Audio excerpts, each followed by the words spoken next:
फिर आप ही का फॉल्ट होगा कहीं ना कहीं। तो ये x की वैल्यू 1 आ गई, ठीक है। इसके बाद देखो, क्योंकि यहाँ पे 90 डिग्री बनता है तो ये राइट एंगल ट्रायंगल भी होती है, आपको पता है। तो पता है कि हमारे को एंगल, ये हमने एंगल बी, हमारा क्या ABCD एंगल बी यहाँ पे लिख देना 90, क्योंकि since ABCD is a square.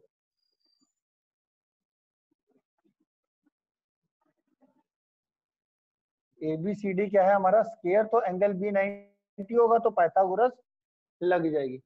Pythagoras में AC का स्क्वायर देखो, AC का स्क्वायर 3 माइनस माइनस 3 प्लस 1 का होल स्क्वायर प्लस 2 माइनस 2 का whole square is equal to AB का स्क्वायर x प्लस 1 का होल स्क्वायर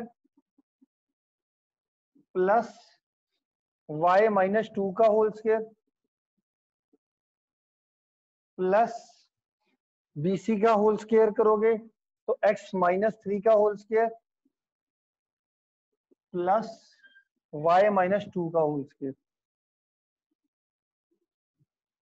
ये आ गया जी, ठीक है। अब तुमने x की वैल्यू 1 तो निकाली थी ना। इसको अगर तुम यहाँ पे पुट कर दो तो तुम्हारा किसकी वैल्यू आ जाएगी, y की वैल्यू आ जाएगी ना। तो यहाँ पे मैं क्या कर रहा हूँ, इसके बाद मैं ऊपर लिख रहा हूँ, देखो। तो x की वैल्यू ये 3 का स्क्वायर कितना आ जाएगा, 3 प्लस 1 का स्क्वायर 16 प्लस ये तो 0 ही हो जाएगा, और यहाँ पे पुट कर दो x की value 1 equal to 16 plus 0 1 plus 1 का होल स्क्वायर y माइनस 2 का होल स्क्वायर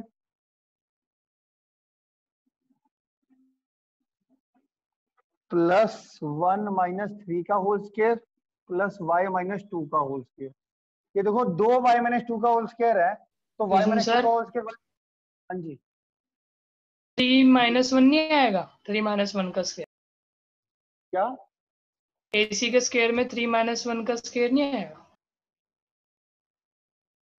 3 माइनस 1 का होल स्क्वायर, फिर वो माइनस माइनस हो गया ना, माइनस माइनस प्लस हो जाए। अच्छा ठीक है ठीक है ठीक है ठीक है। तो ये 1 प्लस 1 2, 2 का स्क्वायर 4 आ गया। ये 1 माइनस 3 माइनस 2 का स्क्वायर भी प्लस 4 आ जाएगा, और ये y माइनस 2 का होल स्क्वायर और y माइनस 2 का होल स्क्वायर कितना हो जाएगा, 2y माइनस 2 का होल स्क्वायर, और ये आ जाएगा 16। ये 4 4 8, 16 माइनस 8 कितना हो जाएगा, ठीक है। ये कितना आ जाएगा, y में 16 माइनस 8, ये आ जाएगा 8, और ये 2 डिवाइड में भेजोगे तो y माइनस 2 का होल स्क्वायर आ गया 4, y माइनस 2 का होल स्क्वायर कितना आ जाएगा 4, y माइनस 2, y की वैल्यू y माइनस 2 की वैल्यू आ जाएगी हमारे पास, y माइनस 2 की वैल्यू आ जाएगी हमारे पास ये प्लस माइनस का 2, y की वैल्यू y माइनस 2 को एक बार प्लस 2 से इक्वेट कर दो और y माइनस 2 को एक बार माइनस 2 से इक्वेट कर दो, तो y की वैल्यू आ गई एक 4, एक y की वैल्यू आ जाएगी 0। सर अगर ये लास्ट स्टेप में अगर हम ये इसको y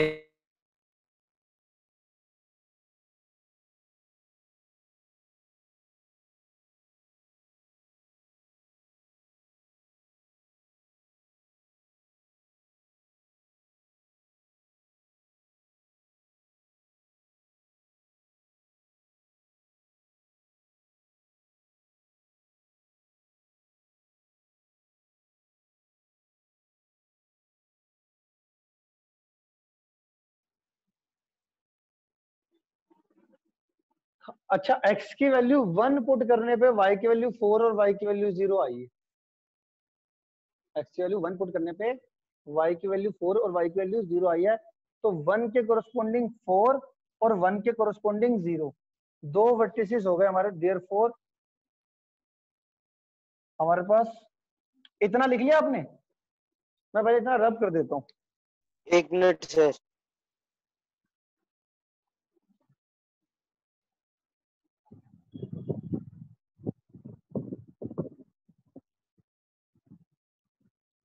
सर ये जो आपने लिखा इन ट्रायंगल एबीसी में एसी एबी प्लस बीसी के इक्वल है। पाइथागोरस से भाई। अच्छा अच्छा ठीक है सर। तू बेटा सुन नहीं रहा ध्यान से। सर वो लिख रहा था मैं भी। ऐसे कोई होता है बेटा, जब समझा रहा हूँ ध्यान से सुनो एकदम अच्छे तरीके से, कोई बात नहीं।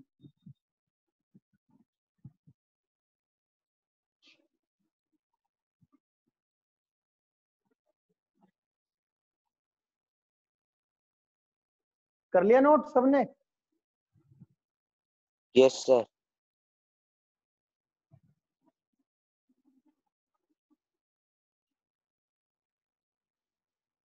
अब x की वैल्यू 1 के कोरस्पोंडिंग आपकी वैल्यू क्या आई थी? जब आपने x की वैल्यू 1 पुट करी इक्वेशन में तो आपकी वैल्यू आई, y की वैल्यू 4 आई, y की वैल्यू और 0 आई। तो मतलब 1,4 और 1,0, 1,4 और x की वैल्यू 1 पुट करके ये दो वैल्यू आई ना तुम्हारी। तो 1,4 और 1,0 ये b के कोऑर्डिनेट हो सकते हैं। ठीक है। अब अगर मुझे x1 y1 के भी कोऑर्डिनेट निकालने हैं, x1 y1 के, तो तुम्हें पता है कि स्केयर के अंदर डायगोनल बाइसेक्ट करते हैं। डायगोनल क्या करते हैं? बाइसेक्ट करते हैं। तो मान लेते हैं व्हेन b तुम्हारे ले लेते हैं, b तुम्हारा ले लेते हैं, व्हेन b तुम्हारा क्या है 1,4। b देखो वैसे तो क्या होता है, पॉसिबल वैल्यू ऑफ b क्या हो सकता है 1,4 और b तुम्हारा क्या हो सकता है 1,0। व्हेन b तुम्हारा 1,4 है, b तुम्हारा कितना है 1,4, तो हमारा आपको पता है कि in square ABCD mid point of AC is equal to mid point of BD होगा। Mid point of AC is equal to mid point of BD। तो AC के अलोंग मिड पॉइंट के कोऑर्डिनेट निकालना क्या आएगा AC के along? Sir यहाँ से फिर से समझा दो। व्हेन बी 1,4 से वो डायगोनल अब से b बाइसेक्ट की वैल्यू करेंगे। b की वैल्यू 1,4 आ गई ना, पहले दो आई है b की वैल्यू। सर एक बार अगर b की वैल्यू 1,0 तो भी हो सकती है। हाँ दोनों है। 1,0 भी हो सकती है। हाँ तो तो फिर हम इसको वन बाय क्या। वन लेके चल, अरे 1 बाय 1 लेके चलेंगे, सुन ले मेरी बात भाई। अच्छा पहले 1,4 लेके चलेगा, फिर 1,0 उसके कोरस्पोंडिंग d निकाल दियो। तो पहले मैं लेके चल रहा हूँ व्हेन b 1,4 है, तो आपको पता मिड इसके अंदर स्केयर के अंदर डायगोनल बाइसेक्ट करते हैं, मतलब ये जो मिड पॉइंट है ये AC का भी है और BD का भी है। तो mid point of AC equal to mid point of BD। तो AC के मिड पॉइंट के कोऑर्डिनेट क्या आएंगे AC के मिड पॉइंट के? तो मिड पॉइंट फॉर्मूला से निकालोगे 3 -1 प्लस x को x में ऐड डिवाइडेड बाय 2, y को y में ऐड डिवाइडेड बाय 2, ये आगे इस मिड पॉइंट के कोऑर्डिनेट। ऐसी BD के निकालो, x को x में ऐड डिवाइडेड बाय 2, या सीधे लिख लो 1 plus x1 divided by 2, comma 4 plus y1 divided by 2। ये कर लिया तुम। अब x को x के बराबर कर दो और y को y के बराबर कर दो, तो तुम्हारा ये कितना आ जाएगा -1 plus 3/2 is equal to x को x के बराबर कर दो 1 प्लस x1/2, 2 से 2 कटा, ये 3 में से 1 गया 2, और ये x1 की वैल्यू कितनी आ गई 1, x1 की वैल्यू कितनी आ गई 1। और y कोऑर्डिनेट को y कोऑर्डिनेट के बराबर कर दो 2 plus 2/2 is equal to 4 plus y1/2, 2 से 2 कैंसिल आ गया, y1 की वैल्यू आ गई 0।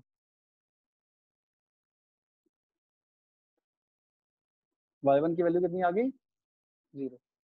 तो व्हेन तो हमारा x की वैल्यू थी, जब मैंने b के कोऑर्डिनेट ये लिए, तो तुम्हारे d के कोऑर्डिनेट क्या गए, देयरफॉर d कितना आ गया तुम्हारे पास 1,0।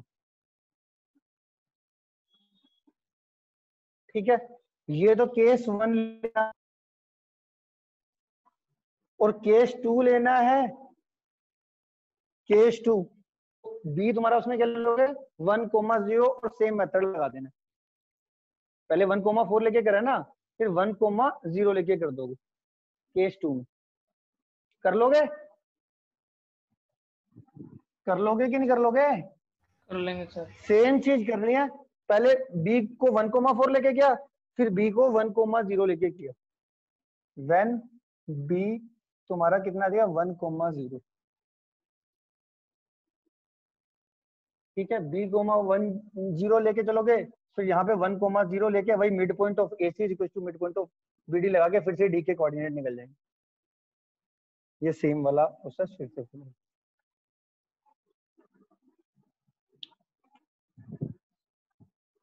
ठीक है,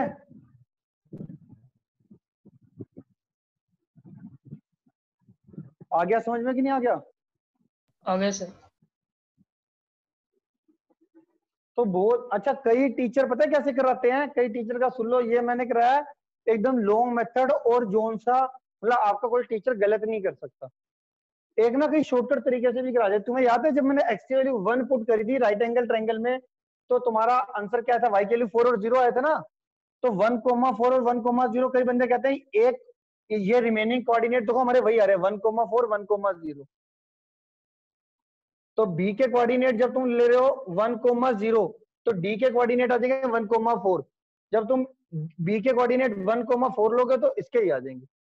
तो कई टीचर क्या कराते हैं उधरी से प्रूव कर देते हैं कि remaining vertices are this and that, एक बी के हैं एक डी के। तो बट इसमें बच्चों की ना क्वेश्चनिंग बहुत होती है कि सर ये बी के कोऑर्डिनेट ये भी हैं ये भी है, मतलब कंफ्यूज हो जाते हैं वो।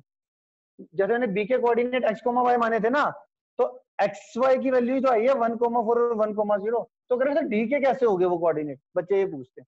इसीलिए मैं डी के कोऑर्डिनेट अलग लेके चलता हूँ। बट टीचर क्या करते हैं, तो मैंने आपको बताया ना, एक्स की वैल्यू 1 पुट करने के बाद वाई की वैल्यू 4 और 0 आई था, 1,4 और 1,0। आंसर ये भी ठीक है, 1,4 1,0 ही आने। तो वो आपका थोड़ा पहले खत्म हो जाएगा, बट टीचर से एक बार चेक करवा लेना अपनी।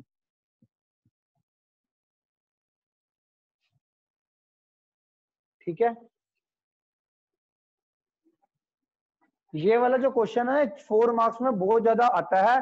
जो ये मेरी कोऑर्डिनेट ज्योमेट्री है, इस कोऑर्डिनेट ज्योमेट्री के अंदर जो ये जो ऑप्शनल के 4 क्वेश्चन है ना, 4 में से एक छुड़वा दिया क्योंकि वो कॉन्सेप्ट कट गया। ये 3 क्वेश्चन में से एक क्वेश्चन 4 मार्क्स का बहुत चांसेस होते हैं कि आ जाए तुम्हारे को। सर 1 मिनट ये बता दो। बोलो। ये मिड पॉइंट फॉर्मूला आपने कहाँ पे लगाया, एसी और बीडी में? एसी में यूं लगा ना, एक्स में अच्छा, ऐड डिवाइडेड बाय 2। ठीक है, तभी तो मिड पॉइंट के कोऑर्डिनेट निकले। ऐसे भी मिड पॉइंट के कोऑर्डिनेट निकाल दिए और ऐसे भी मिड पॉइंट के कोऑर्डिनेट डिवाइडेड बाय 2 निकले। तो इसी पॉइंट के कोऑर्डिनेट ना इसके अलोंग निकाले एक बारी इसके अलोंग निकाले, निकलेंगे तो इसी पॉइंट के मिड कोऑर्डिनेट, तो इसीलिए इक्वल का साइन पर। ठीक है भाई,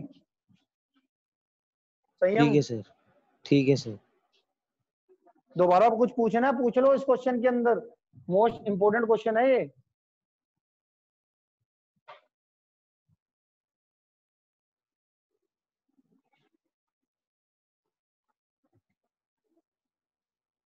इसके बाद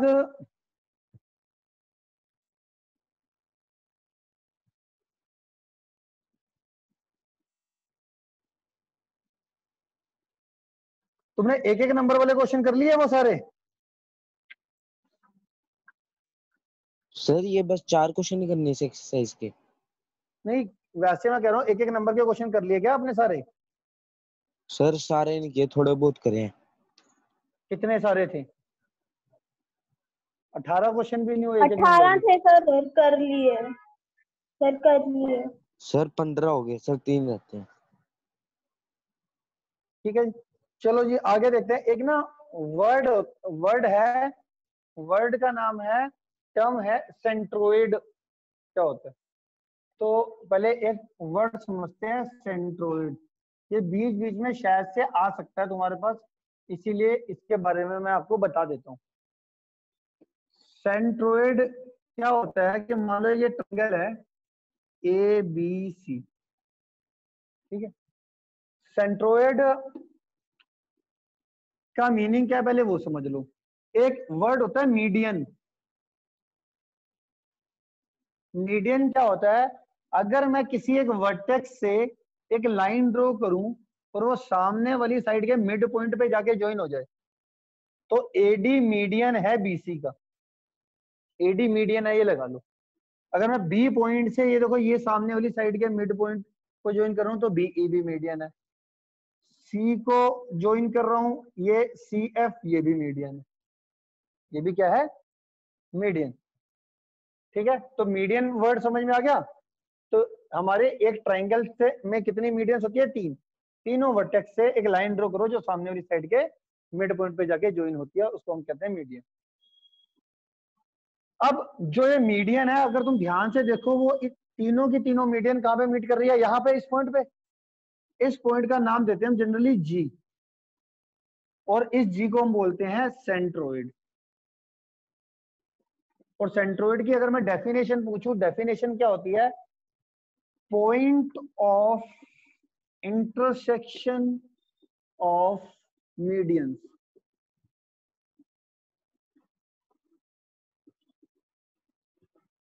point of intersection of median, मतलब मीडियन जिस पॉइंट पे जाके मीट करता है उसको हम सेंट्रोइड कहते हैं।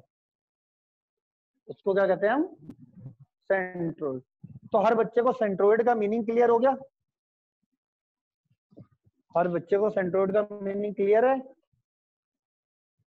सेंट्रोइड की एक प्रॉपर्टी भी होती है, वो भी ध्यान से देखो। सेंट्रोइड की एक प्रॉपर्टी क्या होती है, सेंट्रोइड वाला जो पॉइंट होता है ना, वो हमेशा मीडियन को 2:1 में डिवाइड करता है। तो हमें पता होना चाहिए, प्रूफ नहीं करना, ये पता है हमारे को कि G जो मीडियन है, मीडियन लेता हूं AD, ये मीडियन कहां से स्टार्ट हो रही है, A से। तो A से इस साइड 2 आएगा, इस साइड 1 आएगा, 2:1, 2:1। अगर मैं यहां से देखूंगा CF तो 2 यहां पे लिखूंगा, यहां से शुरू हो रही है ना मीडियन, तो 2:1। BE 2:1। ठीक है, तो हमारा जो सेंट्रोइड है वो मीडियन को किस रेशो में डिवाइड करता है, 2:1 में हमेशा। सही है। एग्जाम्पल के तौर पे एक छोटा सा मैं वैसे क्वेश्चन पूछ रहा हूँ, जैसे मान लो तुम्हारे को ना मैंने कोई एक मीडियन दे दिया, ये देखो ये दे दिया, ये मैंने एक मीडियन लिखा हुआ,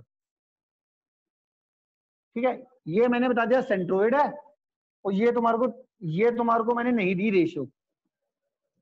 ठीक है, मैंने इसके कोऑर्डिनेट दे दिए तुम्हारे को 3,4, इसके दे दिए 5,6। तो आप जी के कोऑर्डिनेट निकाल लोगे? जी के कोऑर्डिनेट निकाल लोगे ना? क्यों? यस क्योंकि सर। क्योंकि G AD को 2:1 में रेशो वो बताएंगे नहीं तुम्हें पता थी, तो आप 2:1 लिख के G के कोऑर्डिनेट निकाल देना। क्वेश्चन बन सकता है ना ऐसा, बट इसमें आपको नॉलेज काम करती है कि भैया आपको पता होना चाहिए था कि मीडियन जो है वो हमारा सेंट्रोइड मीडियन को 2:1 में डिवाइड करता है। हाँ जी, ये जो हम लिखेंगे 2:1 ये मेंशन करेंगे फिर भी हमें ये पता है। हाँ हाँ एकदम, आपने लिखना है we know that centroid of a triangle divides the median in 2:1। We know that करके लिखेंगे, ठीक है। और कभी कभार क्या होगा कि ये मान लो मुझे जी के कोऑर्डिनेट निकालने हैं, मैं तो क्वेश्चन मेरे दिमाग में जितने बनते जा रहे हैं वो बता रहा हूँ। आपको यहाँ पे दे देंगे कोऑर्डिनेट और यहाँ पे दे देंगे कोऑर्डिनेट, आप कहेंगे और ये भी नहीं दिया, ये भी नहीं दिया, तो क्या करोगे? मिड पॉइंट फॉर्मूले से पहले डी के कोऑर्डिनेट आ जाएंगे, फिर तो आ जाएंगे। सोचने की बात है, अगर आपका दिमाग ना चला ना तो क्वेश्चन एक ही नंबर में आएगा। सर इसमें डी के कोऑर्डिनेट निकालने हैं? नहीं, इसमें निकालने जी के, इसमें भी जी के निकालने। जी के निकालने के लिए डी के पता होंगे और फिर 2:1 से जी के भी निकल जाएंगे। ठीक है, सही है। ठीक है सर। जी के कोऑर्डिनेट निकालने हैं ना हमारे को। जी के कोऑर्डिनेट निकालने के लिए ये तो पता है हमारे को 2:1, मगर एंड पॉइंट के कोऑर्डिनेट भी तो पता होने चाहिए, इसके और इसके। अब इसके नहीं पता, बट ये पता है मीडियन है। मीडियन है तो ये मिड पॉइंट हुआ इसका, इस लाइन का। इस लाइन का मिड पॉइंट हुआ तो मिड पॉइंट फॉर्मूले से इसके कोऑर्डिनेट निकल जाएंगे। सर ए के तो गिवन और कई हाँ, ए के गिवन है। ये तो मैं अपने आप बना रहा हूँ क्वेश्चन यार, ये क्वेश्चन सारे मैं अपने आप बना रहा हूँ। क्या क्या पूछ सकते हैं मीडियन के अंदर। एक डायरेक्ट भी 1 नंबर का क्वेश्चन आता है मीडियन के लिए, वो भी सीख लो। डायरेक्ट आपको क्या करते हैं, एक ट्राइंगल के तीनों वर्टिसेस के कोऑर्डिनेट दे देंगे।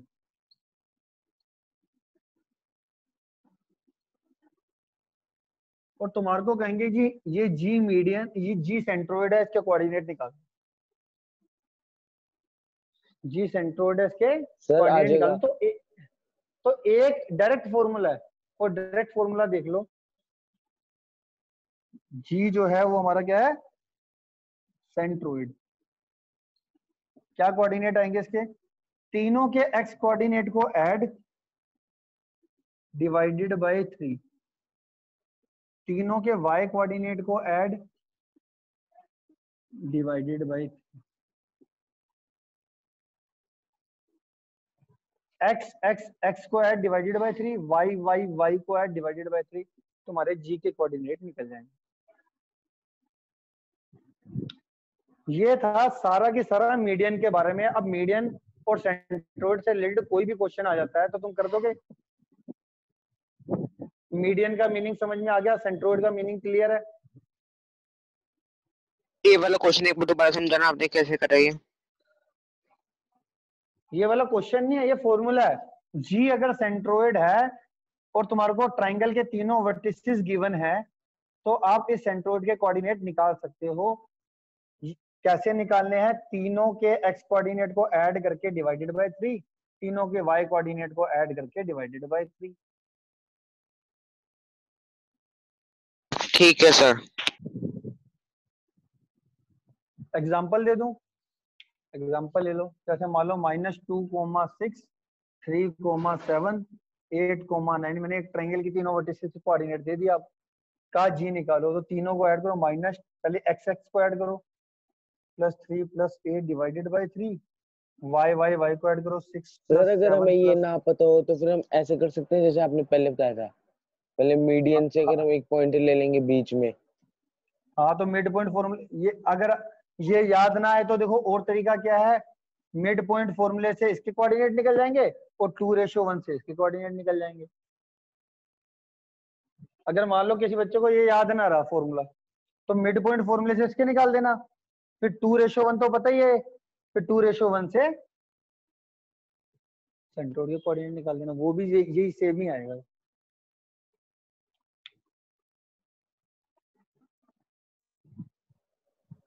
ठीक है भाई। ठीक है सर। तो ये था सेंट्रोइड के बारे में। किस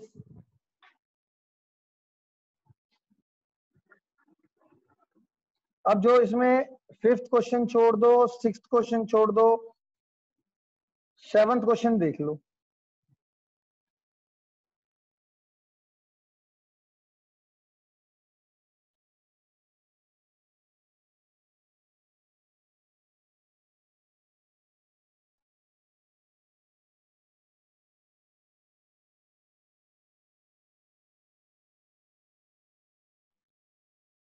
seventh question, question number 7। Sir एक बार रीजॉइन करवा लो, 5:39 हो गए। कर लो, रीजॉइन कर लो।